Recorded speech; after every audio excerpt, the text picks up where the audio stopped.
മർക്കോസിൻ്റെ സുവിശേഷ പഠനത്തിലേക്ക് അതിൻ്റെ 20ാമത്തെ ക്ലാസ്സിലേക്ക് എല്ലാവർക്കും സ്വാഗതം. സൂം പ്ലാറ്റ്ഫോമിൽ കൂടെയും യൂട്യൂബ് മീഡിയയിൽ കൂടെയും ഒക്കെ ഈ ബൈബിൾ പഠനം ശ്രദ്ധിക്കുന്ന നിങ്ങൾക്ക് ഓരോരുത്തർക്കും കർത്താവായ യേശുക്രിസ്തുവിൻ്റെ നാമത്തിൽ വന്ദനം അറിയിക്കുന്നു, സ്വാഗതം അറിയിക്കുന്നു. ദൈവവചനം പഠിക്കേണ്ടത് വളരെ ആവശ്യമാണ്. യെശയ്യാവിൻ്റെ പുസ്തകം 40ാം അധ്യായത്തിൽ നാം വായിക്കുന്നത്, പുല്ലുണങ്ങി പൂവ് വാടിപ്പോകുന്നു, നമ്മുടെ ദൈവത്തിൻ്റെ വചനമോ എന്നേക്കും നിലനിൽക്കുന്നു എന്നാണ്. കർത്താവിന് മഹത്വം ഉണ്ടാകട്ടെ. ദൈവത്തിൻ്റെ വചനം എന്നും എന്നേക്കും നിലനിൽക്കുന്നതാണ്. അത് വാടിപ്പോകുന്നില്ല, പൊഴിഞ്ഞു പോകുന്നില്ല. ദൈവവചനം അത് നിത്യതയിലേക്ക് നമ്മെ ഒരുക്കുന്നതാണ് എന്നുള്ള ഓർമ്മയോടെ നമുക്കിന്ന് ദൈവവചനം പഠിക്കാം. The word of God equips us, prepares us for eternity. ഇന്ന് മർക്കോസിൻ്റെ സുവിശേഷം 12ാം അധ്യായം 28 മുതൽ 13ാം അധ്യായം 10 വരെയുള്ള വചനങ്ങൾ പഠിക്കുവാൻ നാം ആഗ്രഹിക്കുന്നു. അത് നാലായിട്ട് തിരിച്ച് നാല് പാർട്ടുകളായിട്ട് നാം ഭാഗങ്ങളായിട്ട് ഇന്ന് പഠിക്കുവാൻ ആഗ്രഹിക്കുന്നു. 28 മുതൽ 34 വരെ ഏതാണ് മുഖ്യമായ കൽപ്പന എന്നുള്ളത്. രണ്ടാം ഭാഗം 35ാം വാക്യം മുതൽ 40 വരെ ദാവീദിൻ്റെ പുത്രൻ എന്നുള്ള ആ വിഷയത്തെക്കുറിച്ചുള്ള യേശുവിൻ്റെ ഒരു സംഭാഷണമുണ്ട്. 41 മുതൽ 44 വരെ പാവപ്പെട്ട ഒരു വിധവ നൽകുന്ന വഴിപാട് അഥവാ കാണിക്ക, അതിനെക്കുറിച്ച് യേശുവിൻ്റെ അഭിപ്രായം. നാലാം ഭാഗം 13ാം അധ്യായം 1 മുതൽ 10 വരെയാണ്. അന്ത്യകാലത്തിൻ്റെ അടയാളങ്ങളെക്കുറിച്ച് കർത്താവായ യേശു സംസാരിക്കുന്നു. നമുക്ക് ഒന്നാം ഭാഗത്തിലേക്ക് വരാം. മർക്കോസ് 12ാം അധ്യായം 28 മുതൽ ഉള്ള വചനങ്ങൾ നമുക്ക് വായിക്കാം. 28 മുതൽ 34 വരെ ആദ്യമായിട്ട് നമുക്ക് വായിച്ചു കേൾക്കാം. ശാസ്ത്രിമാരിൽ ഒരുവൻ അടുത്തു വന്ന് അവർ തമ്മിൽ തർക്കിക്കുന്നത് കേട്ടു. അവൻ അവരോട് നല്ലവണ്ണം ഉത്തരം പറഞ്ഞ പ്രകാരം ബോധിച്ചിട്ട് എല്ലാറ്റിലും മുഖ്യ കൽപ്പന ഏത് എന്ന് അവനോട് ചോദിച്ചു. അതിന് യേശു, എല്ലാറ്റിലും മുഖ്യ കൽപ്പനയോ, ഇസ്രായേലെ കേൾക്ക, നമ്മുടെ ദൈവമായ കർത്താവ് ഏക കർത്താവ്. നിന്റെ ദൈവമായ കർത്താവിനെ നീ പൂർണ്ണ ഹൃദയത്തോടും പൂർണ്ണ ആത്മാവോടും പൂർണ്ണ മനസ്സോടും പൂർണ്ണ ശക്തിയോടും കൂടെ സ്നേഹിക്കണം എന്ന് ആകുന്നു. രണ്ടാമത്തേതോ, കൂട്ടുകാരനെ നിന്നെപ്പോലെ തന്നെ സ്നേഹിക്കണം എന്നത്രേ. ഇവയിൽ വലുതായിട്ട് മറ്റൊരു കൽപ്പനയും ഇല്ല എന്ന് ഉത്തരം പറഞ്ഞു. ശാസ്ത്രി അവനോട്, നന്ന് ഗുരു, നീ പറഞ്ഞത് സത്യം തന്നെ. ഏകനേ ഉള്ളൂ, അവനല്ലാതെ മറ്റൊരുത്തനുമില്ല. അവനെ പൂർണ്ണ ഹൃദയത്തോടും പൂർണ്ണ മനസ്സോടും പൂർണ്ണ ശക്തിയോടും കൂടെ സ്നേഹിക്കുന്നതും തന്നെ പോലെ കൂട്ടുകാരനെ സ്നേഹിക്കുന്നതും സകല സർവാംഗ ഹോമങ്ങളെക്കാളും യാഗങ്ങളെക്കാളും സാരമേറിയത് തന്നെ എന്ന് പറഞ്ഞു. അവൻ ബുദ്ധിയോടെ ഉത്തരം പറഞ്ഞു എന്ന് യേശു കണ്ടിട്ട്, നീ ദൈവരാജ്യത്തോട് അകന്നവനല്ല എന്ന് പറഞ്ഞു. അതിന്റെ ശേഷം അവനോട് ആരും ഒന്നും ചോദിപ്പാൻ തുനിഞ്ഞില്ല. ദൈവത്തിന് മഹത്വം ഉണ്ടാകട്ടെ. നമ്മുടെ കർത്താവിൻ്റെ ജീവിതത്തിൻ്റെ അവസാനത്തെ ചില ദിവസങ്ങളാണ് ഇപ്പോൾ ഈ നാം വായിക്കുന്ന ഭാഗങ്ങൾ. അവസാനത്തെ ആഴ്ച, അവസാനത്തെ ദിവസങ്ങൾ എന്ന് പറയാം. താൻ ക്രൂശിലേക്ക് വളരെ അടുത്ത് വന്നിരിക്കുകയാണ്, താൻ ക്രൂശിലേക്ക് പോവുകയാണ്. അപ്പോൾ പല ആളുകളും യേശുവിനെ പരീക്ഷിക്കാനായിട്ട് വന്ന് സംസാരിച്ച കാര്യം നാം കഴിഞ്ഞ ക്ലാസ്സിൽ പഠിക്കുകയുണ്ടായല്ലോ. എന്നാൽ ഇന്ന് ശാസ്ത്രിമാരിൽ ഒരുവൻ യേശുവിൻ്റെ അടുത്ത് വന്നു എന്ന് നാം 28ാം വചനത്തിൽ കാണുന്നു. ആരാണ് ഈ ശാസ്ത്രിമാർ അഥവാ സ്ക്രൈബ്സ് എന്ന് പറയുന്നവർ? പഴയ നിയമ പുസ്തകങ്ങൾ കോപ്പി ചെയ്യുന്നവർ, പകർത്തി എഴുതുന്നവരായിരുന്നു ഈ സ്ക്രൈബ്സ് എന്ന് പറയുന്നവർ. അവർ തിരുവെഴുത്തുകൾ പല പ്രാവശ്യം പല കോപ്പികൾ പകർത്തി എഴുതുമായിരുന്നു. ഇന്നത്തെ പോലെ അച്ചടി ഒന്നും അന്ന് ഉണ്ടായിരുന്നില്ല. അങ്ങനെ അനേക പ്രാവശ്യം ഈ പഴയ നിയമങ്ങൾ പകർത്തി എഴുതി ഇവർക്ക് ബൈബിളുമായിട്ടും ഈ വചനങ്ങളുമായിട്ടും നല്ല പരിചയമായിരുന്നു. അവർക്കത് നല്ല പലതും കാണാപ്പാഠം അറിയാം. ഈ വചനങ്ങൾ ഒരുപക്ഷെ പഠിപ്പിച്ചു കൊടുക്കാനും ഒക്കെ അവർക്കറിയാം. നമുക്ക് എസ്രായുടെ അനുഭവത്തിൽ നിന്നും എസ്രായുടെ പുസ്തകം 7ാം അധ്യായത്തിൽ നിന്ന് വായിക്കാം. അവിടെ എസ്ര ഒരു നല്ല ശാസ്ത്രിയായിരുന്നു. എസ്രായുടെ പുസ്തകം 7ാം അധ്യായം 6 പിന്നെ 10 വാക്യങ്ങൾ നമുക്ക് വായിക്കാം. ഇവിടെ നാം എസ്രായെക്കുറിച്ച് ഇവിടെ വായിക്കുന്നു. 10ാം വാക്യത്തിൽ, യഹോവയുടെ ന്യായപ്രമാണം പരിശോധിപ്പാനും അത് അനുസരിച്ച് നടപ്പാനും ഇസ്രായേലിൽ അതിൻ്റെ ചട്ടങ്ങളും വിധികളും ഉപദേശിപ്പാനും എസ്ര മനസ്സ് വെച്ചിരുന്നു. എസ്ര ഒരു ശാസ്ത്രിയായിരുന്നു, പഴയ നിയമം പകർത്തി എഴുതുന്നവനായിരുന്നു എന്ന് മാത്രമല്ല, അവൻ അതിൽ വിദഗ്ധനായിരുന്നു. അവൻ്റെ ഈ വചനങ്ങളെ പരിശോധിക്കുവാനും അതനുസരിച്ച് ജീവിക്കുവാനും ജനങ്ങളെ അത് പഠിപ്പിക്കുവാനും എസ്ര മനസ്സ് വെച്ചിരുന്നു. ഇങ്ങനെയുള്ള ആളുകളാണ് ഈ ന്യായശാസ്ത്രിമാർ എന്ന് പറയുന്നത്. അങ്ങനെയുള്ള ഒരു ന്യായശാസ്ത്രിയാണ് യേശുവിൻ്റെ അടുത്ത് വന്ന് യേശുവിനോടൊരു ചോദ്യം ചോദിക്കുന്നത്. ഇവിടെ ഈ കാലത്ത് നാം ചിന്തിച്ചാൽ മോശയുടെ കൽപ്പനകളെ മേജർ ആൻഡ് മൈനർ ലോസ്, മുഖ്യമായ കൽപ്പനകൾ, പിന്നെ സാധാരണമായ അത്ര മുഖ്യമല്ലാത്ത കൽപ്പനകൾ എന്നിങ്ങനെ തരംതിരിച്ച് ആ കാലത്ത് റബിമാരും മറ്റും പഠിപ്പിക്കാറുണ്ടായിരുന്നു. അതിൻ്റെ അടിസ്ഥാനത്തിലാണ് യേശുവിൻ്റെ അടുത്ത് വന്ന്, ഗുരു, ഏതാണ് ഏറ്റവും മുഖ്യമായ, ഏറ്റവും പ്രധാനപ്പെട്ട കൽപ്പന, ഏറ്റവും മുഖ്യ കൽപ്പന ഏതാണെന്ന് യേശുവിനോട് ഇദ്ദേഹം ചോദിക്കുകയാണ്. ഈ മനുഷ്യനെക്കുറിച്ച് രണ്ട് വാക്ക് പറയാം. മുൻപ് വന്ന പരീശന്മാരെ പോലെയോ ശാസ്ത്രിമാരെ പോലെയോ യേശുവിനെ വാക്കിൽ കൊടുക്കാനും പരീക്ഷിക്കുവാനും അല്ല ഇദ്ദേഹം വന്നത്. യേശു അവരോടൊക്കെ നന്നായിട്ട് മറുപടി പറഞ്ഞുവെന്ന് മനസ്സിലായപ്പോൾ ഈ മനുഷ്യൻ വളരെ സത്യസന്ധനായി, ജനുവിനായ ഒരു അന്വേഷകനായിട്ടാണ് വന്ന് യേശുവിൻ്റെ അടുത്ത് ചോദ്യം ചോദിക്കുന്നത്. അവൻ കാര്യങ്ങളെ ശരിക്കും മനസ്സിലാക്കുന്നവനും വകതിരിവുള്ളവനും തിരിച്ചറിവുള്ളവനുമായിരുന്നു എന്ന് കാണാൻ സാധിക്കും. 29 മുതലുള്ള ഭാഗങ്ങൾ നാം വായിക്കുമ്പോൾ അവൻ ചോദിച്ചു, ഗുരു, ഏറ്റവും മുഖ്യ കൽപ്പന എന്താണ്? ഉടനെ യേശു അവനോട് 29-ാം വാക്യത്തിൽ വിശദമായ മറുപടി കൊടുക്കുന്നു. സത്യാന്വേഷികൾക്ക് യേശു ശരിക്കും നല്ല മറുപടി കൊടുക്കും. ഇന്നും അങ്ങനെയാണ്.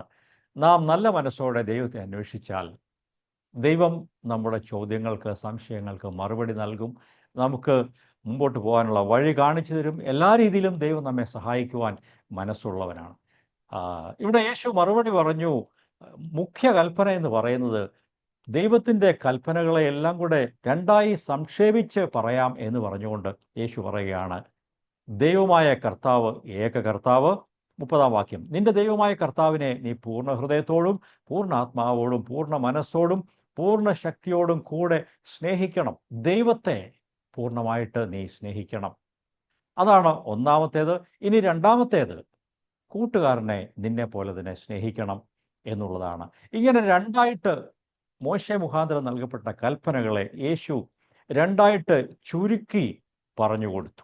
വളരെ സിമ്പിളായിരിക്കുന്ന, നമ്മുടെയൊക്കെ ആത്മീയ ജീവിതത്തിനും പ്രയോജനപ്രദമായ ലൈഫ് പ്രിൻസിപ്പിൾസ്, ജീവൽ തത്വങ്ങൾ എന്ന് വേണമെങ്കിൽ ഇതിനെ വിളിക്കാം. മോശെ നൽകിയ 10 കൽപ്പനകളും പിന്നീട് നൽകിയ ധാരാളം പഴയ നിയമത്തിലെ നിയമങ്ങളിലുള്ള കൽപ്പനകളും എല്ലാം ചേർത്ത് രണ്ടായിട്ട് സംഗ്രഹിച്ചു. നമുക്ക് ഇതെവിടെയാണ് പറഞ്ഞിരിക്കുന്നത് നോക്കാം. 2 വാക്യങ്ങളിലാണ് ഇത് രണ്ടും പറഞ്ഞിരിക്കുന്നത്. ആവർത്തന പുസ്തകം 6-ാം അധ്യായം 5-ാം വാക്യത്തിലും നിന്റെ ദൈവമായ യഹോവയെ നീ പൂർണ്ണ ഹൃദയത്തോടും പൂർണ്ണ മനസ്സോടും പൂർണ്ണ ശക്തിയോടും കൂടി സ്നേഹിക്കണം. ഓക്കെ. ഇനി ലേവ്യ പുസ്തകം 19-ന്റെ 18-ാം വാക്യം നോക്കാം. നിന്റെ ജനത്തിന്റെ മക്കളോട് വക വെക്കരുത്, കൂട്ടുകാരനെ നിന്നെക്കാളും തന്നെ സ്നേഹിക്കണം, ഞാൻ യഹോവയാകുന്നു. നോക്കുക, ഈ 2 വചനങ്ങളിലായിട്ട് പറഞ്ഞിരിക്കുന്ന കാര്യങ്ങളെ യേശു ഇവിടെ ഈ ശാസ്ത്രിയോട് പറഞ്ഞു കൊടുക്കുകയാണ്. ഇത് പഴയ നിയമത്തിൽ മോശയുടെ പുസ്തകത്തിൽ പറഞ്ഞിട്ടുണ്ട്, എന്നാൽ അത് വ്യക്തമാക്കി യേശു അയാൾക്ക് പറഞ്ഞു കൊടുക്കുകയാണ്. പ്രിയപ്പെട്ട സഹോദരങ്ങളെ, ഈ 2 പ്രമാണങ്ങൾ വേണം നമ്മുടെ ചിന്തകളെയും നമ്മുടെ തീരുമാനങ്ങളെയും വാക്കുകളെയും നമ്മുടെ എല്ലാ പ്രവൃത്തികളെയും നിയന്ത്രിക്കേണ്ടത്. ഒരു കാര്യം ചെയ്യുന്നത് ശരിയാണോ, ഇത് ശരിയാണോ, അത് ശരിയാണോ എന്നൊക്കെ ആളുകൾ ചോദിക്കാറുണ്ട്. അതിനുള്ള ഉത്തരം ഇതാണ്: നീ ദൈവത്തെ പൂർണ്ണമായിട്ട് സ്നേഹിച്ചുകൊണ്ടാണോ ഇത് ചെയ്യുന്നത്, പറയുന്നത്? നീ മറ്റുള്ളവരെ ശരിക്കും സ്നേഹിച്ചുകൊണ്ടാണോ ഇത് പറയുന്നത്, ചെയ്യുന്നത്? അങ്ങനെയെങ്കിൽ നീ ചെയ്യുന്നത് ശരിയാണ് എന്ന് നമുക്ക് പറയാൻ സാധിക്കും. ഈ 2 പ്രിൻസിപ്പിൾസ് നമ്മുടെ മനസ്സിലിരിക്കട്ടെ.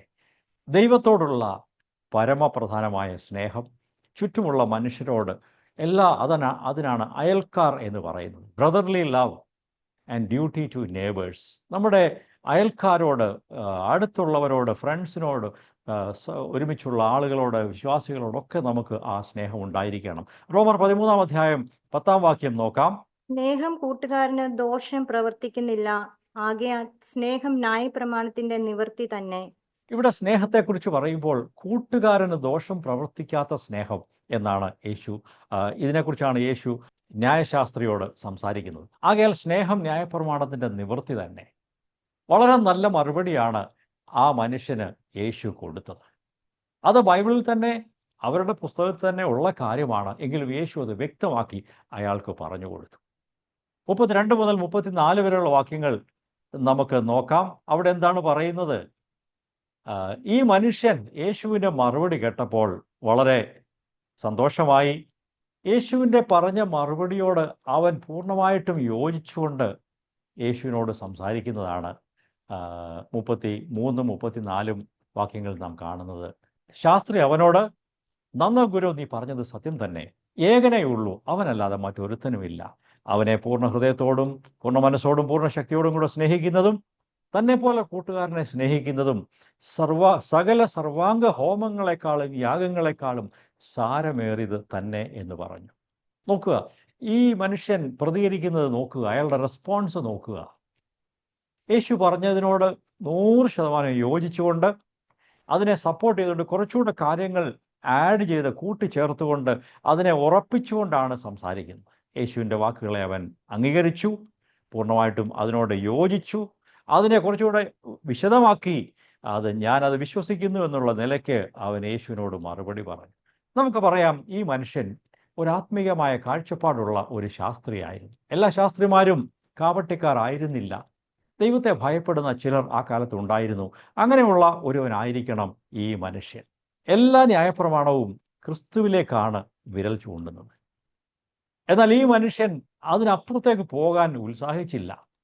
ന്യായപ്രമാണം പറയുന്ന ആ മശിഹ എൻ്റെ മുമ്പിൽ നിൽക്കുന്ന ക്രിസ്തു ആണ് എന്ന് ചിന്തിക്കാനോ ക്രിസ്തുവിനെ ആ രീതിയിൽ അംഗീകരിക്കുവാനോ അവന് കഴിഞ്ഞില്ല. അതുകൊണ്ട് യേശു അല്പം സങ്കടത്തോടെ അവനോട് പറയുകയാണ്, നീ ദൈവരാജ്യത്തോട് അകന്നവനല്ല എന്ന് പറഞ്ഞു. പ്രിയപ്പെട്ടവരെ, ദൈവവചനത്തിൻ്റെ സത്യങ്ങളും സാരാംശങ്ങളും എല്ലാം ഗ്രഹിച്ചതുകൊണ്ട് മാത്രം നമുക്ക് ദൈവത്തിൻ്റെ പദ്ധതികളിൽ വരുവാൻ സാധ്യമല്ല. ക്രിസ്തുവിനെ അംഗീകരിച്ച് ആ യേശുവിനോട് കൂടെ മുമ്പോട്ട് പോകുവാൻ ഈ മനുഷ്യൻ മനസ്സ് വെച്ചിരുന്നെങ്കിൽ അവൻ അനുഗ്രഹീതനാകുമായിരുന്നു. അതുകൊണ്ട് യേശു പറഞ്ഞു, നീ ദൈവരാജ്യത്തോട് അകന്നവനല്ല, നീ വളരെ അടുത്ത് വന്നിരിക്കുന്നു. നീ കുറച്ചുകൂടെ മുമ്പോട്ട് വന്നാൽ, അല്ലെങ്കിൽ നീ എൻ്റെ കൂടെ വന്നാൽ, എൻ്റെ വചനങ്ങളെ കേട്ട് എൻ്റെ ശിഷ്യനായി തീർന്നാൽ നീ ശരിക്കും ദൈവരാജ്യത്തിൽ പ്രവേശിക്കും എന്നാണ് യേശു പറഞ്ഞത്. ആ മനുഷ്യൻ യേശുവിനെ അനുഗമിച്ചോ ഇല്ലയോ എന്ന് നമുക്ക് അറിഞ്ഞുകൂടാ. ഒരുപക്ഷെ ദൈവരാജ്യത്തിൽ ചെല്ലുമ്പോൾ നമുക്കറിയാൻ പറ്റും. സാധ്യതയുണ്ട് ആ മനുഷ്യൻ അത്രയ്ക്കും സിൻസിയറായിരുന്നു, ഒരു നല്ല ഹൃദയമുള്ള സത്യസന്ധതയുള്ള ഒരുവനായിരുന്നു. എങ്കിലും നാം അറിയേണ്ട കാര്യം, നല്ല മനസ്സും സത്യസന്ധതയും മാത്രം പോരാ. ദൈവത്തെ, യേശുവിനെ അന്വേഷിക്കുവാനുള്ള ഒരുക്കവും സമർപ്പണവും കൂടെ അതിനോടുകൂടെ വേണം. ചില ആളുകൾ വളരെ സിൻസിയറാണ്, സത്യസന്ധരാണ്, എങ്കിലും അവരെക്കുറിച്ച് പറയാറുണ്ട്, ദേ ആർ സിൻസിയർലി റോങ് എന്ന് പറയാറുണ്ട്. അവർ സത്യസന്ധരാണ്, പക്ഷേ സത്യമായിട്ടും അവർ തെറ്റിക്കപ്പെട്ടിരിക്കുന്നു, അവർ കാര്യങ്ങളെ തെറ്റായിട്ടാണ് മനസ്സിലാക്കുന്നത് എന്ന് നമുക്ക് ചിലരെക്കുറിച്ച് പറയാൻ സാധിക്കും. ആ മനുഷ്യൻ വളരെ അടുത്തായിരുന്നു.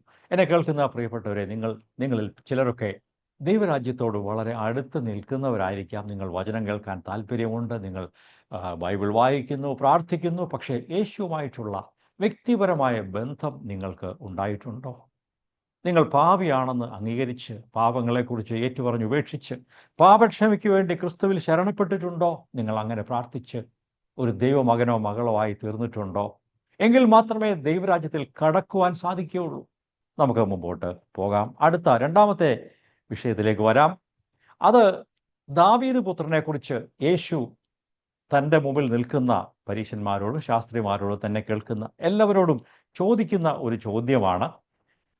നമുക്ക് ആ ഭാഗം വായിക്കാം. മർക്കോസ് 12-ാം അധ്യായം 35 മുതൽ 37 വരെയുള്ള വാക്യങ്ങളിലാണ് അത് നാം ആദ്യമായിട്ട് കാണുന്നത്. ആ ഭാഗം വായിക്കാം. യേശു ദേവാലയത്തിൽ ഉപദേശിച്ചുകൊണ്ട് പറഞ്ഞു തുടങ്ങിയത്, ക്രിസ്തു ദാവീദിന്റെ പുത്രൻ എന്ന് ശാസ്ത്രിമാർ പറയുന്നത് എങ്ങനെ?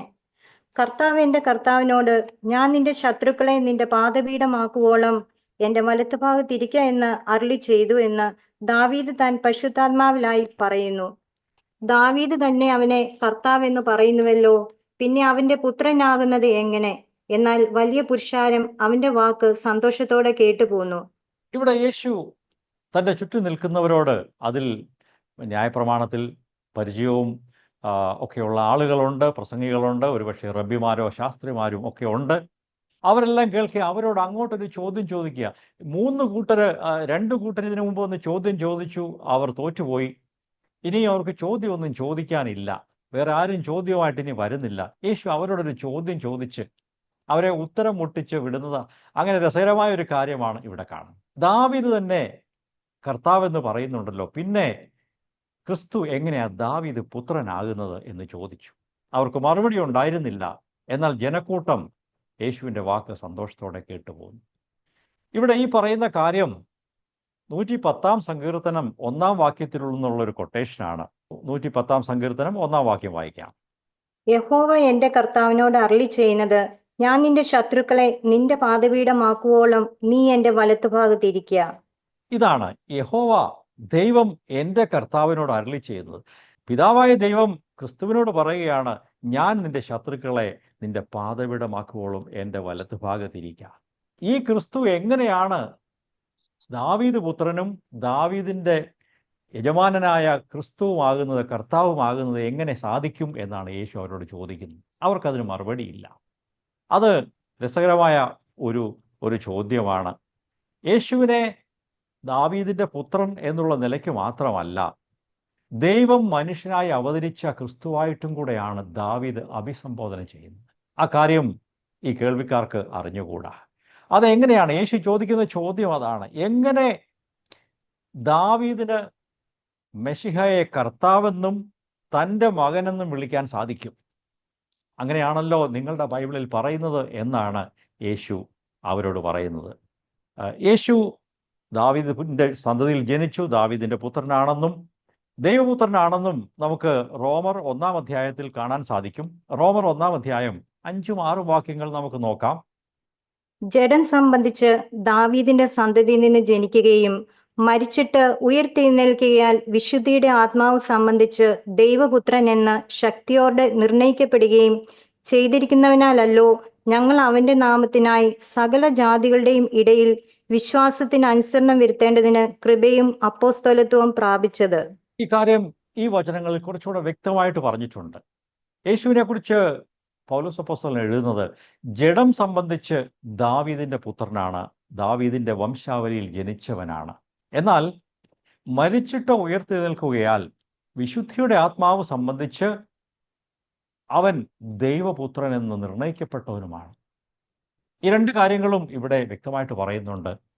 യേശു പൂർണ്ണ മനുഷ്യനായിരുന്നു, ദാവീദിൻ്റെ വംശാവലിയിൽ ജനിച്ച ദാവീദിൻ്റെ പുത്രനായിരുന്നു വാസ്തവത്തിൽ. എങ്കിലും വിശുദ്ധിയുടെ ആത്മാവ് സംബന്ധിച്ച് താൻ ദൈവപുത്രനായിരുന്നു. അതുകൊണ്ടാണ് ദാവീദ് ക്രിസ്തുവിനെ കർത്താവ് എന്ന് വിളിക്കുന്നത്. എന്നാൽ ദാവീദിൻ്റെ സന്തതിയിൽപ്പെട്ട ദാവീദിൻ്റെ ഒരു പുത്രനും കൂടെ ആയിരുന്നു യേശു എന്ന് മറുവശത്ത് നമുക്ക് കാണുവാൻ സാധിക്കും.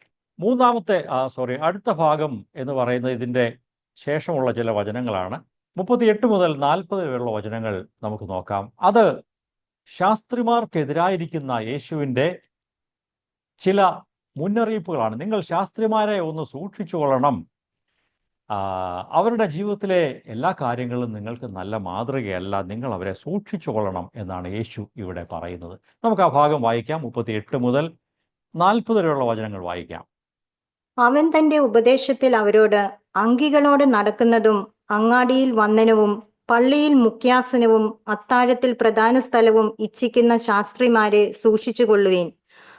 അവർ വിധവമാരുടെ വീടുകളെ വിഴുങ്ങുകയും ഉപായത്താൽ നീണ്ട പ്രാർത്ഥന കഴിക്കുകയും ചെയ്യുന്നു. അവർക്ക് ഏറ്റവും വലിയ ശിക്ഷാവിധി വരുമെന്ന് പറഞ്ഞു. ഇവിടെ ശാസ്ത്രിമാരെ കുറിച്ച് അഥവാ അന്നത്തെ മത നേതാക്കളെ കുറിച്ച് യേശു സംസാരിക്കുകയാണ്.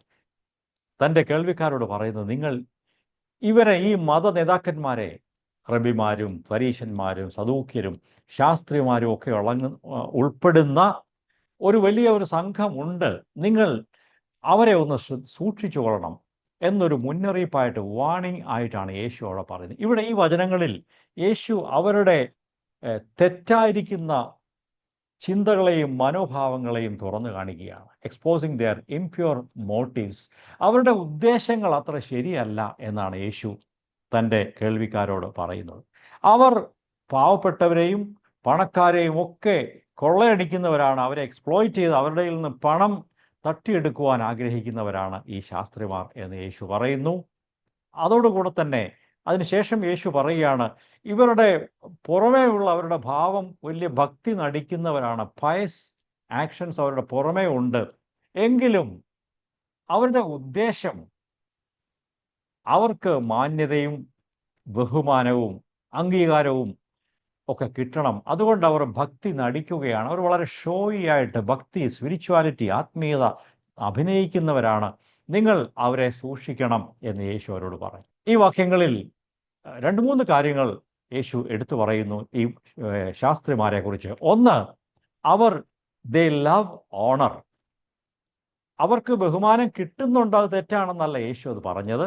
39 വാക്യം, പള്ളിയിൽ മുഖ്യാസനം, അത്താഴത്തിൽ പ്രധാന സ്ഥലം, ഇതൊക്കെ ആഗ്രഹിക്കുന്ന ശാസ്ത്രിമാരെ നിങ്ങൾ സൂക്ഷിച്ചുകൊള്ളുവീൻ. Those who desire, those who love honour. പ്രിയപ്പെട്ടവരെ, മറ്റുള്ളവർ നമ്മെ ബഹുമാനിച്ചാൽ അതിൽ തെറ്റുണ്ടെന്ന് പറയാനൊക്കത്തില്ല. എന്നെ ആരും ബഹുമാനിക്കേണ്ട എന്ന് നാം ആരും പറയേണ്ട ആവശ്യവുമില്ല. യേശു ഇവരെക്കുറിച്ച് പറയുന്നത്, ഇവർ ബഹുമാനം ഇഷ്ടപ്പെട്ടു, അത് ആഗ്രഹിച്ചു. എന്നെ എല്ലാവരും ആദരിക്കണം, എന്നെ റെസ്പെക്റ്റ് ചെയ്യണം, എനിക്ക് സ്റ്റാറ്റസ് വേണം, എന്നെ അംഗീകരിക്കണം എന്ന് അവരുടെ ഉള്ളിൽ ആഗ്രഹമുണ്ടായിരുന്നു. ആ ആഗ്രഹമാണ് തെറ്റായത് എന്ന് യേശു പറയുകയാണ്. ദേ ലവ്ഡ് ഓണർ. അവരെ നല്ല ബഹുമാനത്തോടെ അംഗീകരിക്കണം. എവിടെങ്കിലും ചെന്നാൽ അവർക്ക് പ്രധാനപ്പെട്ട മുൻപിലുള്ള സീറ്റ് വേണം, പ്രധാനപ്പെട്ട സ്ഥലത്ത് അവരെ ഇരുത്തണം. ഇതൊക്കെ അവർ ആഗ്രഹിച്ചു. നമ്മുടെ ജീവിതങ്ങളെ പരിശോധിക്കാം. നാം എങ്ങനെയുള്ളവരാണ്? ഈ ശാസ്ത്രിമാരെ പോലെയാണോ നമ്മുടെ ജീവിതം? എവിടെ ചെന്നാലും ആളുകൾ എന്നെ ബഹുമാനിക്കണം, എന്നെ ആരും മോശമായി ചിന്തിക്കരുത്, എന്നെ ആരും പരിഹസിക്കരുത് എന്നൊക്കെയാണോ നാം ചിന്തിക്കുന്നത്? യേശുവിൻ്റെ ജീവിതത്തെക്കുറിച്ച് ഒരു ചെറിയ വചനം നോക്കാം. യോഹന്നാൻ 5:41. ഞാൻ മനുഷ്യരോട് ബഹുമാനം വാങ്ങുന്നില്ല. I do not receive glory or honor from people. ഞാൻ മനുഷ്യരോട് ബഹുമാനം ഡിമാൻഡ് ചെയ്യുന്നില്ല, ചോദിക്കുന്നില്ല, ആഗ്രഹിക്കുന്നില്ല. ആളുകൾ യേശുവിനെ ബഹുമാനിച്ചു, അവൻ്റെ മുമ്പിൽ വന്ന് വീണ് നമസ്കരിച്ചു, അവനോട് വളരെ ഭവ്യതയോടെ ഇടപെട്ടു. അതൊന്നും തെറ്റല്ല, അതെല്ലാം ശരിയാണ്. എന്നാൽ യേശു അത് ആഗ്രഹിച്ചില്ല. പ്രിയമുള്ളവരെ, നമുക്ക് ആത്മീയ ശുശ്രൂഷ ഉണ്ടെങ്കിൽ, നാം നേതൃത്വ സ്ഥാനത്ത് നിൽക്കുന്നവരാണെങ്കിൽ മറ്റുള്ളവർ നമ്മെ ബഹുമാനിക്കും. അത് ന്യായമായ കാര്യമാണ്. എന്നാൽ ബഹുമാനിച്ചില്ലെങ്കിലും നാം ഇടറിപ്പോകരുത്. കാരണം നാം ആ ബഹുമാനം ഇഷ്ടപ്പെടാതെ ഇരുന്നാൽ അത് വരികയും പോവുകയും ചെയ്യും, എനിക്കത് പ്രശ്നമില്ല എന്നുള്ള കാഴ്ചപ്പാടാണ് നമുക്ക് ആവശ്യമായിരിക്കുന്നത്. യേശു ഒരിക്കലും മനുഷ്യരുടെ ബഹുമാനം ആഗ്രഹിച്ചില്ല. ഈ ശാസ്ത്രിമാരാകട്ടെ, അവർ നൽകുന്ന മാന്യതയും സല്യൂട്ടേഷനും നല്ല പേരും നല്ല സീറ്റിൽ ഇരുത്തുന്നതും പ്രത്യേകമായ പദവികളും ഒക്കെ അവർ ആഗ്രഹിച്ചു എന്ന് നമുക്ക് 39 വാക്യത്തിൽ കാണാൻ സാധിക്കും. എന്ന് മാത്രമല്ല, അവരുടെ മറ്റൊരു തിന്മ, അവർ വിധവമാരുടെ വീടുകളെ വിഴുങ്ങിക്കളയുന്നവരായിരുന്നു. എന്ന് വെച്ചാൽ പാവപ്പെട്ട ആളുകളുടെ നിന്നും അവർ പണം വാങ്ങുന്നവരായിരുന്നു. പാവപ്പെട്ടവരോടും അതുപോലെ ധനവാന്മാരോടും ഒക്കെ അവർ പണം വാങ്ങുന്നവരായിരുന്നു. ആ കാലത്തുള്ള ശാസ്ത്രിമാർക്ക് ശമ്പളമൊന്നും ഉണ്ടായിരുന്നില്ല. മറ്റ് വിശ്വാസികൾ, യഹൂദന്മാരായ മറ്റാളുകൾ നൽകുന്ന സംഭാവനകൾ കൊണ്ടാണ് അവർ ജീവിച്ചിരുന്നത് എന്നുള്ള സത്യമാണ്. എങ്കിലും ആ പേര് പറഞ്ഞുകൊണ്ട് അവർ മറ്റുള്ളവരെ എക്സ്പ്ലോയിറ്റ് ചെയ്ത്, അവരെ മുതലെടുത്ത് അവരുടെ നിന്ന് പണം തട്ടിപ്പറിക്കുന്ന ഒരു രീതി അവർക്കുണ്ടായിരുന്നു. യേശു അതിനെയാണ് ദോഷമായിട്ട് സംസാരിച്ചത്. പിന്നെ എല്ലാ കാര്യത്തിലും അഭിനയിക്കുന്ന ഒരു രീതി അവർക്കുണ്ടായിരുന്നു. അതാണ് നാം ഇവിടെ ആദ്യം വായിച്ചത്. അവർ അങ്കികളോടെ നടക്കുകയും പ്രത്യേക വസ്ത്രം ധരിച്ചുകൊണ്ട് മാന്യന്മാരായി നടക്കുകയും തങ്ങൾ പ്രധാനപ്പെട്ടവരാണ്, ദിവ്യന്മാരാണ് എന്നുള്ള ധാരണ കൊടുക്കുകയൊക്കെ ചെയ്തിരുന്നു. നമ്മുടെ ജീവിതം എങ്ങനെയാണെന്ന് ഒന്ന് പരിശോധിക്കാം. നാം മറ്റുള്ളവർക്ക് നമ്മൾ വളരെ ആത്മീയരാണെന്നുള്ളൊരു ധാരണ കൊടുക്കുന്നവരാണോ? ദീർഘമായ പ്രാർത്ഥനകൾ അവർ ചെയ്തിരുന്നു, ഉപായത്താൽ നീണ്ട പ്രാർത്ഥന കഴിക്കുകയും ചെയ്യുന്നു എന്ന് 40 വചനത്തിൽ വായിക്കുന്നു. അങ്ങനെയുള്ളവർക്ക് ഏറ്റവും വലിയ ശിക്ഷാവിധി വരും എന്ന് കർത്താവ് അവരോട് പറഞ്ഞു. പ്രിയപ്പെട്ടവരെ, നാം ദൈവനാമത്തിൽ, ദൈവത്തിൻ്റെ പേരിൽ ബിസിനസ് ചെയ്യുന്നവരാകരുത്. അതിൻ്റെ അർത്ഥം ദൈവത്തിൻ്റെ പേരും പറഞ്ഞുകൊണ്ട് നമുക്ക് വേണ്ടി എന്തെങ്കിലും ബഹുമാനമാകട്ടെ, പണമാകട്ടെ, ആദരവാകട്ടെ, എന്തെങ്കിലും ഒരു കാര്യം നേടാൻ ആഗ്രഹിക്കുന്നുവെങ്കിൽ അത് ദൈവത്തിൻ്റെ നാമത്തിൽ നാം വ്യാപാരം ചെയ്യുന്നത് പോലെയാണ്. അതിന് ശിക്ഷ വരും എന്ന് കർത്താവ് ഉറപ്പിച്ചു പറഞ്ഞു. ആ കാലത്ത് ദൈവത്തിൻ്റെ മന്ദിരത്തിൽ ബിസിനസ് ചെയ്തിരുന്നവരെയൊക്കെയും യേശു പുറത്താക്കി എന്ന് നാം കഴിഞ്ഞ ദിവസം വായിക്കുകയുണ്ടായല്ലോ. അവരെയൊക്കെ അടിച്ചു പുറത്താക്കി. ഇത് ബിസിനസ്സിനുള്ള സ്ഥലമല്ല. ദൈവനാമം ഉപയോഗിച്ചുകൊണ്ട് നിങ്ങൾ ആത്മീയ ശുശ്രൂഷ ചെയ്യുമ്പോൾ അത് ലാഭേച്ഛയോടുകൂടെ നിങ്ങൾ ചെയ്യരുത് എന്നാണ് യേശു അന്ന് പഠിപ്പിച്ചത്. ഇന്നും ആ കാര്യം സത്യമായിരിക്കുന്നു. നമുക്ക് അടുത്ത 3-ാം ഭാഗത്തിലേക്ക് വേഗം പോകാം. മൂന്നാം ഭാഗം എന്ന് പറയുന്നത് 12-ാം അധ്യായം, മർക്കോസ് 12:41 മുതൽ 44 വരെയാണ്. ഒരു പാവപ്പെട്ട വിധവയായ ഒരു മാതാവ് ദൈവത്തിന് കാണിക്കയർപ്പിക്കുന്ന, വഴിപാട് കൊടുക്കുന്ന ആ ഭാഗമാണ്. ആ ഭാഗം വായിക്കാം. പിന്നെ യേശു ശ്രീഭണ്ഡാരത്തിന് നേരെ ഇരിക്കുമ്പോൾ പുരുഷാരം ഭണ്ഡാരത്തിൽ പണം ഇടുന്നത് നോക്കിക്കൊണ്ടിരുന്നു.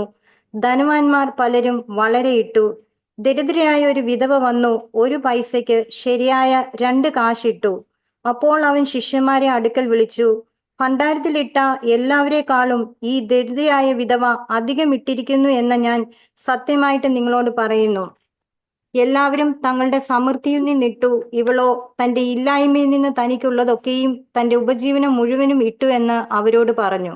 വളരെ മനോഹരമായ ഒരു ചെറിയ വിവരണമാണ് ഇവിടെ നാം വായിച്ചു കേട്ടത്. ആ കാലത്ത് യെരൂശലേം ദേവാലയത്തിൽ വഴിപാട് അർപ്പിക്കുന്നതിന് വേണ്ടി പല പെട്ടികളും വെച്ചിട്ടുണ്ടായിരുന്നു.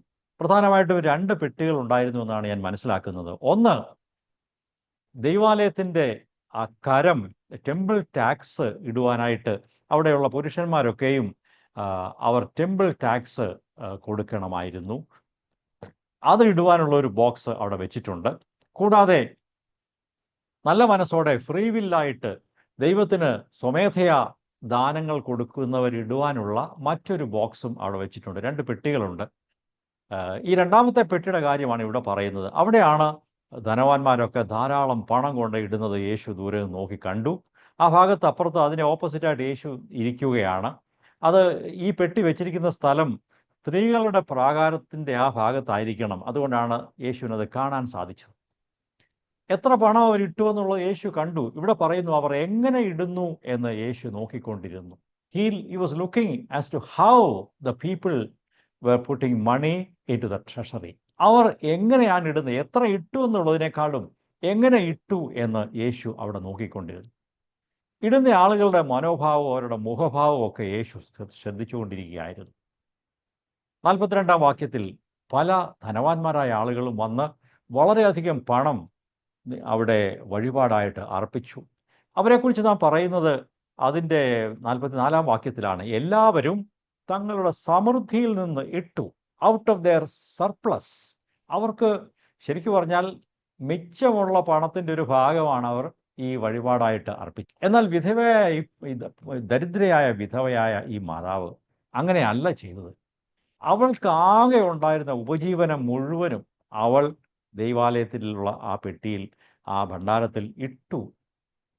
അത് അന്നത്തെ കണക്ക് വെച്ചാണ് ഇവിടെ പറയുന്നത്. 1 പൈസയ്ക്ക് തുല്യമായ 2 ചെമ്പ് കാശ് അതിനകത്ത് ഇട്ടു. നമ്മുടെ ഇന്നത്തെ കണക്ക് വെച്ച് പറഞ്ഞാൽ ഏറ്റവും ചെറിയ നാണയം 1 രൂപയുടെ നാണയമാണ്. നമുക്ക് പറയാം, ഈ വിധവയായ മാതാവ് 1 രൂപയുടെ ഒരു തുട്ട് ആ പെട്ടിയിലിട്ടു. അതിനേക്കാൾ ചെറിയ തുട്ട് നാണയം അവിടെ ഇല്ല. ഏറ്റവും ചെറിയ, അവൾക്ക് അതിനുള്ളതേ ഉണ്ടായിരുന്നുള്ളൂ. അവളെ അപ്രീഷിയേറ്റ് ചെയ്തുകൊണ്ട്, വിലമതിച്ചുകൊണ്ട് യേശു പറയുകയാണ്, ഈ സ്ത്രീ, അവൾ വിധവയാണ്, അവൾക്ക് കൊടുക്കുവാൻ, അവളെ സഹായിക്കുവാൻ ആരുമില്ല, ഭർത്താവ് ഇല്ല. എന്നാൽ അവൾ തൻ്റെ ഉപജീവനം മുഴുവനും ദൈവത്തിനായി സമർപ്പിച്ചു. അതൊരു നല്ല മാതൃകയായി യേശു ചൂണ്ടിക്കാണിക്കുകയാണ് ചെയ്തത്. എന്ന് മാത്രമല്ല, മറ്റെല്ലാവരും ഇട്ടതിനേക്കാളും ഈ വിധവയാണ് ഏറ്റവും അധികം കൊടുത്തത് എന്ന് ദൈവത്തിൻ്റെ കാഴ്ചപ്പാട് അങ്ങനെയാണ് എന്നാണ് യേശു പറയുകയുണ്ടായത്. ഇവിടെ ഈ സ്ത്രീയുടെ ഔദാര്യ മനസ്സ്, ലിബറാലിറ്റിയെ യേശു പുകഴ്ത്തി പറയുകയാണ്. നാം എങ്ങനെയാണ് ദൈവത്തിന് കൊടുക്കുന്നത്? മിച്ചം വരുന്നതിൽ നിന്നൊരു ഭാഗം ദൈവത്തിന് കൊടുക്കുകയാണോ, അതോ പരമാവധി ദൈവത്തിന് വേണ്ടി കൊടുക്കുവാൻ നമുക്ക് മനസ്സുണ്ടോ, നമുക്ക് ഒരുക്കമുണ്ടോ? അവൾ ത്യാഗമനോഭാവത്തോടെ ദൈവത്തിന് വേണ്ടി കൊടുത്തു എന്ന് കാണാൻ സാധിക്കും. പണം മാത്രമല്ല നാം ദൈവത്തിന് കൊടുക്കേണ്ടത്. പണം അതിൽ ഒരൈറ്റമാണ്. പണവും അതോടുകൂടെ നമ്മുടെ സമയവും, ദൈവം നൽകിയ കഴിവുകളും താലന്തുകളും ആരോഗ്യവും നമ്മുടെ സ്വാധീനങ്ങളും എല്ലാം ദൈവരാജ്യത്തിന് വേണ്ടി ഈ കാലങ്ങളിൽ നല്ല മനസ്സോടെ ഉപയോഗിപ്പാൻ നാം മനസ്സ് വെക്കേണ്ടതാണ്. 2 ദൃഷ്ടാന്തങ്ങൾ ഞാൻ വായിക്കുവാൻ ആഗ്രഹിക്കുന്നു. ഒന്ന് സാരെഫാത്തിലെ വിധവയാണ്. 1 രാജാക്കന്മാരുടെ പുസ്തകം 17-ാം അധ്യായം 13-ഉം 15-ഉം വാക്യങ്ങൾ വായിക്കുമ്പോൾ, ഏലിയാവ് അവളോട്, ഭയപ്പെടേണ്ട, ചെന്ന് നീ പറഞ്ഞതുപോലെ ചെയ്യുക. എന്നാൽ ആദ്യം എനിക്ക് ചെറിയൊരട ഉണ്ടാക്കിക്കൊണ്ടുവരിക, പിന്നെ നിനക്കും നിന്റെ മകനും വേണ്ടി ഉണ്ടാക്കിക്കൊള്ളുക. അവൾ ചെന്ന് ഏലിയാവ് പറഞ്ഞതുപോലെ ചെയ്തു. അങ്ങനെ അവളും അവനും അവളുടെ വീട്ടുകാരും ഏറിയ നാൾ അഹോവൃത്തി കഴിച്ചു. ഇവിടെയും ഒരു വിധവയെക്കുറിച്ചാണ് നാം കേട്ടത്. ഏലിയാവ് ചെന്ന് അവളോട് പറഞ്ഞു, നീ എനിക്ക് കുടിക്കാൻ വെള്ളം തരണം, ഒരു ചെറിയ കഴിക്കാൻ ഞാൻ വിശന്നാ വരുന്നത്, എനിക്കൊരു ചെറിയ അപ്പം ഉണ്ടാക്കി തരണം. അപ്പോൾ അവൾ പറഞ്ഞു, യജമാനെ, ഇവിടെ വലിയ ക്ഷാമമുള്ള ദേശമാണ്, എല്ലാം തീർന്നു, ഇനി ഒരല്പം മാവ് മാത്രമേ ഉള്ളൂ, ഞാനും മകനും കൂടെ ഒരപ്പം ഉണ്ടാക്കി തിന്നിട്ട് മരിക്കാനിരിക്കുക, ഇനി ഞങ്ങൾക്ക് എന്ത് കിട്ടുമെന്നൊന്നും അറിഞ്ഞുകൂടാ. അപ്പോൾ പ്രവാചകൻ പറഞ്ഞു, നീ ആദ്യം എനിക്ക് ചെറിയൊരു അട ഉണ്ടാക്കിക്കൊണ്ടുവരിക, പിന്നെ നിനക്ക് ബാക്കിയുള്ളത് കൊണ്ട് നീ ഉണ്ടാക്കിക്കൊള്ളുക. അങ്ങനെ അവൾ ചെയ്തു. അവൾ പ്രവാചകന്റെ വാക്ക് വിശ്വസിച്ചു, നഷ്ടം സഹിച്ച് റിസ്ക് എടുത്ത് അവൾ അത് ചെയ്തു. അതുകൊണ്ട് ദൈവം അവളെ അനുഗ്രഹിച്ചു. ആ ക്ഷാമകാലം മുഴുവനും അത്ഭുതകരമായി ദൈവം അവളെയും കുടുംബത്തെയും നടത്തി എന്ന് കാണാൻ സാധിക്കും. ഇനി 2 കൊരിന്ത്യർ 8-ാം അധ്യായത്തിൽ മക്കദോന്യയിലെ പാവപ്പെട്ട വിശ്വാസികളെക്കുറിച്ച് പൗലോസ് അപ്പോസ്തലൻ എഴുതുന്ന ഭാഗം നമുക്ക് നോക്കാം. 2 കൊരിന്ത്യർ 8-ാം അധ്യായം 2ഉം 3ഉം വചനങ്ങൾ വായിക്കാം. കഷ്ടത എന്ന കഠിന ശോധനയിലായിരുന്നിട്ടും അവരുടെ സന്തോഷ സമൃദ്ധിയും മഹാദാരിദ്ര്യവും ധാരാളം ഔദാര്യം കാണിപ്പാൻ കാരണമായി തീർന്നു. വിശുദ്ധന്മാരുടെ സഹായത്തിനുള്ള ധർമ്മവും കൂട്ടായ്മയും സംബന്ധിച്ച് അവർ വളരെ താല്പര്യത്തോടെ ഞങ്ങളോട് അപേക്ഷിച്ചു. ഇനി അതിന്റെ 9-ാം അധ്യായം 7-ാം വചനം കൂടെ വായിക്കാം. അവനവൻ ഹൃദയത്തിൽ നിശ്ചയിച്ചതുപോലെ കൊടുക്കട്ടെ, സങ്കടത്തോടെ അരുത്, നിർബന്ധത്താലും അരുത്, സന്തോഷത്തോടെ കൊടുക്കുന്നവനെ ദൈവം സ്നേഹിക്കുന്നു. ഇവിടെ ദൈവത്തിന് നൽകാനുള്ള ചില പ്രിൻസിപ്പിൾസ് നാം കാണുന്നു. നിർബന്ധിച്ച് ആരെക്കൊണ്ടും ദൈവത്തിനായിട്ട് കൊടുപ്പിക്കരുത്. ഹൃദയത്തിൽ നിശ്ചയിച്ചതുപോലെ കൊടുക്കട്ടെ, സങ്കടത്തോടെ വിഷമത്തോടെ അല്ല, നിർബന്ധത്താലും അല്ല, സന്തോഷത്തോടെ ദൈവത്തിനു വേണ്ടി നല്ല ഒരു സാക്രിഫിഷ്യൽ ആയിട്ടുള്ള മനസ്സോടെ, ത്യാഗ മനോഭാവത്തോടെ ദൈവത്തിനു വേണ്ടി കൊടുക്കുന്നതാണ് ദൈവം ശരിക്കും സ്വീകരിക്കുന്നത്. ഈ മക്കദോന്യയിലെ വിശ്വാസികളെക്കുറിച്ച് പറഞ്ഞാൽ, കഷ്ടത എന്ന കഠിന ശോധനയിൽ കൂടെ അവർ കടന്നു പോകുന്നവരായിരുന്നു. എന്നിട്ടും അവർ ധാരാളം ഔദാര്യം കാണിച്ചു. പ്രിയപ്പെട്ടവരെ, നാം ദൈവത്തിനു വേണ്ടി കൊടുക്കുന്നത് എല്ലാം ധാരാളമായിട്ട് കിട്ടുമ്പോൾ മാത്രമല്ല, ഞെരുക്കത്തിലിരിക്കുമ്പോഴും ദൈവത്തിനു വേണ്ടി കൊടുക്കുവാൻ നാം മനസ്സ് വയ്ക്കണം. അത് ദൈവം അനുഗ്രഹിക്കുന്ന ഒരു കാര്യമാണ്. ഈ വിധവയായ ഈ സ്ത്രീയുടെ ദൃഷ്ടാന്തം അതിലേക്കാണ് വിരൽ ചൂണ്ടുന്നത്. എനിക്കൊന്നുമില്ല എന്ന് പറഞ്ഞ് ആർക്കും ഒഴിയാൻ സാധ്യമല്ല. ദൈവം നമ്മയൊക്കെ ഏൽപ്പിച്ചിട്ടുണ്ട്. അത് സന്തോഷത്തോടെ കൊടുക്കുമ്പോൾ ദൈവം അങ്ങനെയുള്ളവരെ അനുഗ്രഹിക്കുന്നു എന്ന് ഇവിടെ കാണാൻ സാധിക്കും. നമുക്ക് 4-ാമത്തെ വിഷയത്തിലേക്ക് വരാം. അത് 13-ാം അധ്യായം 1 മുതൽ 10 വരെയുള്ള വചനങ്ങളാണ്. ഞാനതിൻ്റെ കാര്യങ്ങൾ പറഞ്ഞു പോകാതെ മുഴുവൻ വായിക്കുവാൻ നമ്മുടെ മുമ്പിൽ സമയം ഇല്ല. നമുക്ക് അത് നോക്കാം. ഇവിടെ 1-2 വാക്യങ്ങൾ ആദ്യം വായിക്കാം. മർക്കോസ് 13 1-2 വചനങ്ങൾ വായിക്കാം. അവൻ ദേവാലയത്തെ വിട്ടുപോകുമ്പോൾ ശിഷ്യന്മാരിൽ ഒരുത്തൻ, ഗുരോ, ഇതാ എങ്ങനെയുള്ള കല്ല്, എങ്ങനെയുള്ള പണി എന്ന് അവനോട് പറഞ്ഞു. യേശു അവനോട്, നീ ഈ വലിയ പണി കാണുന്നുവോ? ഇടിക്കാതെ കല്ലിന്മേൽ കല്ല് ഇവിടെ ശേഷിക്കുകയില്ല എന്ന് പറഞ്ഞു. ഇവിടെ ശിഷ്യന്മാർ യേശുവിനെ ദൈവാലയം കാണിച്ചുകൊണ്ട് അതിനെക്കുറിച്ച് പ്രശംസിച്ച് സംസാരിക്കുകയാണ്. ആ കാലത്ത് യെരുശലേമിലെ ദൈവാലയം ഓരോ യഹൂദന്റെയും ഹൃദയത്തിലെ വലിയ താല്പര്യവും ആഗ്രഹവും അവൻ്റെ പ്രൈഡായിരുന്നു.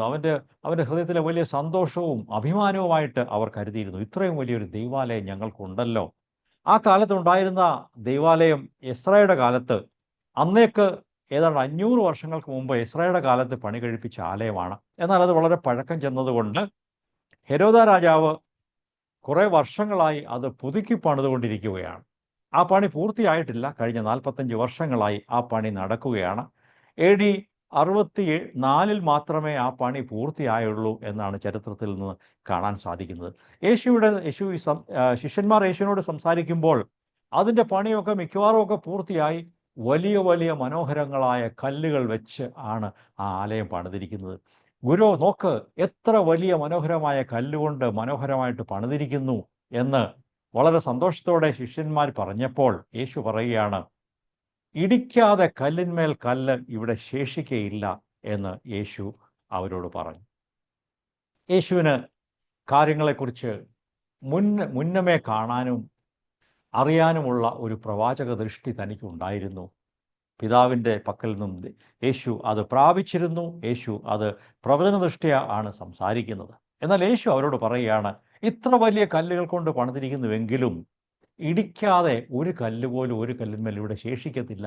ഈ കല്ലുകളെല്ലാം ഇടിച്ചു കളയും. ഈ ആലയം നാമാവശേഷമാകും എന്നാണ് യേശു പറഞ്ഞതിൻ്റെ അർത്ഥം. അത് AD 70 സംഭവിച്ചു. റോമൻ ഗവൺമെൻറ് വന്ന് ആ ദൈവാലയം ഇടിച്ച് അത് തകർത്ത് കളഞ്ഞു. അവിടെ കല്ലിന്മേൽ കല്ല് ശേഷിക്കാതെ വണ്ണം അത് സത്യമായി തീർന്നു. ശിഷ്യന്മാർ 3-4 വാക്യങ്ങളിൽ അവർ യേശുവിനോട് വന്ന് ചോദിക്കുകയാണ്, കർത്താവേ, അതെപ്പോൾ സംഭവിക്കും? അവർ ഒലിവുമലയിൽ നിന്നും ദൈവാലയത്തിന് നേരെ ഇരിക്കുമ്പോൾ, ഒലിവുമലയിൽ ഇരിക്കുമ്പോഴാണ് യാക്കോബും യോഹന്നാനും പത്രോസും അന്ത്രയാസും കൂടെ ചേർന്ന് സ്വകാര്യമായി യേശുവിനോട് ചോദിക്കുന്നത്, കർത്താവേ, ഈ ആലയം ഇടിച്ചു കളയുമെന്ന് നീ പറഞ്ഞല്ലോ, ഞങ്ങൾക്കത് വിശ്വസിക്കാൻ കഴിയുന്നില്ല. അത് എപ്പോൾ സംഭവിക്കും? അതെപ്പോഴാണ് സംഭവിക്കാൻ പോകുന്നത്? അതിന് ലക്ഷണം എന്തെന്ന് പറഞ്ഞാലും എന്ന് പറഞ്ഞു. യേശു അവരോട് പറഞ്ഞത്, ആരും നിങ്ങളെ തെറ്റിക്കാതിരിക്കാൻ സൂക്ഷിച്ചുകൊള്ളുവീൻ. പിന്നീട് യേശു ഇനി വരാൻ പോകുന്ന കാര്യങ്ങളെക്കുറിച്ച്, അന്ത്യകാലത്തെക്കുറിച്ചും ഈ ആലയം ഇടിക്കുന്നതിനെക്കുറിച്ചും ഒക്കെയുള്ള കാര്യങ്ങൾ എന്ന് വെച്ചാൽ യേശുവിൻ്റെ പ്രഡിക്ഷൻ അടുത്ത് സംഭവിക്കാൻ പോകുന്ന കാര്യവും വിദൂരതയിൽ സംഭവിക്കാൻ പോകുന്ന കാര്യവും ചേർത്താണ് യേശു ഈ 5 മുതൽ 10 വരെയുള്ള വചനങ്ങളിൽ പറയുന്നത്. അതിൽ ദൈവാലയം ഇടിക്കുന്ന കാര്യവും വരുന്നുണ്ട്.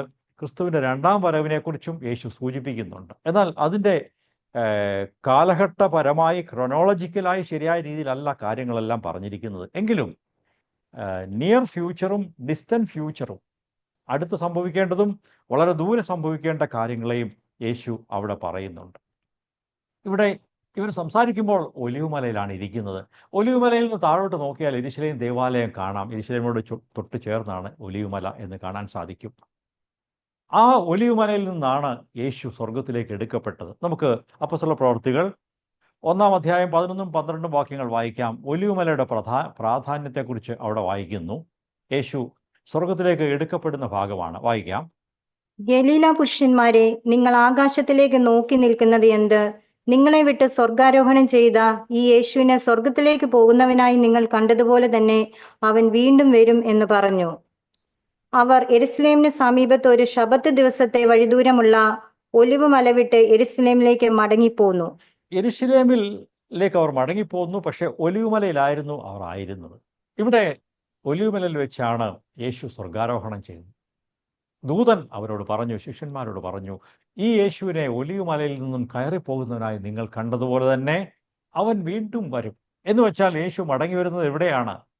യേശു ഒലിവുമലയിൽ തന്നെ വരും. അതാണ് സെഖര്യാവിൻ്റെ പുസ്തകം 14-ാം അധ്യായം 4-ാം വാക്യത്തിൽ നാം വായിക്കുന്നത്. അതും കൂടെ വായിക്കാം.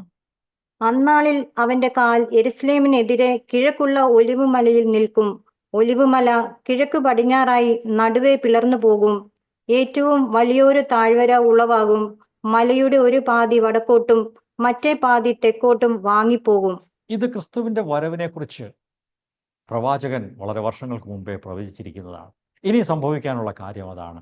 യേശു ഒലിവുമലയിൽ നിന്നാണ് കയറിപ്പോയത്. അവിടെ തന്നെ അവൻ്റെ കാൽ പതിക്കും, അവൻ അവിടെ ഇറങ്ങി വരും എന്ന് പറയുന്നു. നമുക്ക് നമ്മുടെ പ്രത്യാശയുടെ കാര്യമായതുകൊണ്ട് അത് വിശ്വസിക്കുകയും ഏറ്റുപറയുകയും ചെയ്യാം. അന്ത്യകാലത്തിൻ്റെ 4 ലക്ഷണങ്ങൾ അവിടെ പറയുന്നു.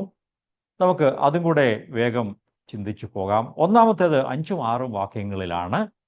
ഞാനാകുന്നു എന്ന് പറഞ്ഞുകൊണ്ട് അനേകർ എൻ്റെ പേരെടുത്ത് കൊണ്ട് വന്ന് പലരെയും തെറ്റിക്കും. കള്ള ക്രിസ്തുക്കൾ, കള്ള പ്രവാചകന്മാർ വരും എന്ന് യേശു പറഞ്ഞു. അത് നമ്മുടെ ഈ കാലത്തും സംഭവിച്ചുകൊണ്ടിരിക്കുന്ന കാര്യമാണ്. രണ്ടാമത്തേത് 7-ാം വാക്യത്തിലാണ്. എന്നാൽ നിങ്ങൾ യുദ്ധങ്ങളെയും യുദ്ധശ്രുതികളെയും കുറിച്ച് കേൾക്കുമ്പോൾ ഭ്രമിച്ചു പോകരുത്. അത് സംഭവിക്കേണ്ടത് തന്നെ, എന്നാൽ അത് അവസാനമല്ല. നമ്മുടെ ചുറ്റും കണ്ണോടിച്ചാൽ ഇന്ന് ലോകരാജ്യങ്ങളിൽ യുദ്ധങ്ങൾ നടക്കുന്നു, യുദ്ധശ്രുതികൾ നടക്കുന്നു. എന്നാൽ അവസാനത്തിൻ്റെ ആരംഭമാണ്. കാര്യങ്ങൾ അവസാനത്തിലേക്ക് വരുന്നു എന്ന് നമുക്ക് കാണാൻ സാധിക്കും. അതിനുശേഷം 8-ാം വാക്യത്തിൽ നോക്കുക. അവിടെ നാം വായിക്കുന്നത്, ജാതി ജാതിയോടും രാജ്യം രാജ്യത്തോടും എതിർക്കും. അവിടെ ഭൂകമ്പവും ക്ഷാമവും ഉണ്ടാകും.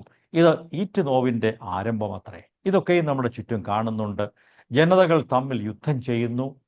പല ഭൂകമ്പങ്ങളും ക്ഷാമങ്ങളും ഉണ്ടാകുന്നു. ഇതൊക്കെ ഈ കഴിഞ്ഞ ഒരു നൂറ്റാണ്ടിൽ അല്ലെങ്കിൽ കഴിഞ്ഞ കുറേ വർഷങ്ങളായിട്ട് അനേക ഇടങ്ങളിൽ സംഭവിച്ചുകൊണ്ടിരിക്കുകയാണ്. ഇതെല്ലാം സൂചിപ്പിക്കുന്നത് നാം കർത്താവിൻ്റെ വരവിന് വളരെ അടുത്തിരിക്കുന്നു എന്നുള്ളതാണ്.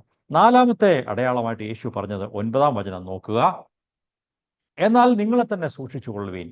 അവർ നിങ്ങളെ ന്യായാധിപ സംഘങ്ങളിൽ ഏൽപ്പിക്കുകയും പള്ളികളിൽ വെച്ച് തല്ലുകയും എൻ്റെ നിമിത്തം നാടുവാഴികൾക്കും രാജാക്കന്മാർക്കും മുമ്പാകെ അവർക്ക് സാക്ഷ്യത്തിനായി നിർത്തുകയും ചെയ്യും. ഇത് എന്താണെന്ന് വെച്ചാൽ, ദൈവമക്കൾക്ക് വലിയ പ്രതികൂലങ്ങൾ ഉണ്ടാകും, വളരെ പീഡനങ്ങൾ ഉണ്ടാകും.